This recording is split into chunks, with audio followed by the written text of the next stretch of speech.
Per noi il Ponte dei Burci è fondamentale per tutto il nostro indotto turistico, è assolutamente indispensabile, però non andavano persi i finanziamenti e vanno fatti quei lavori di manutenzione quantomeno che sono assolutamente indispensabili per poter tenere aperto. Salta il contributo regionale di 600.000 euro per la ristrutturazione delle passerelle dei Burci lungo la Restera a Casier. Dall'ente Parco del Sile il comune non ha ricevuto ancora nulla di ufficiale, ma la notizia è certa e il sindaco Miriam Giuriati è pronta a chiudere le passerelle se la sicurezza non sarà più garantita.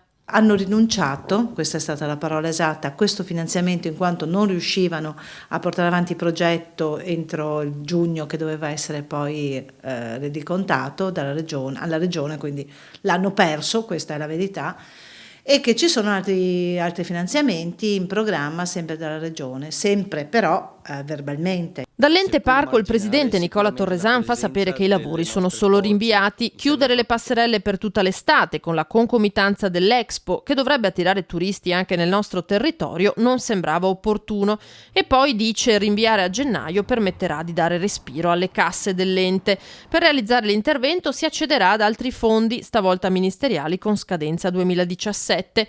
Per fare l'opera, conclude, ci sono 2 anni di tempo, ma per il sindaco occorreva intervenire con la massima urgenza. Quello che mi preoccupa è le pessime condizioni statiche del Ponte dei Burci. Hanno portato la Protezione Civile l'altro giorno, l'ingegnere Franzoso, a fare un sopralluogo e anche di quello ancora non mi è arrivata notizia, ma siamo d'accordo che se c'è bisogno, se c'è problema di sicurezza, qua si chiude e poi si vedrà cosa fare.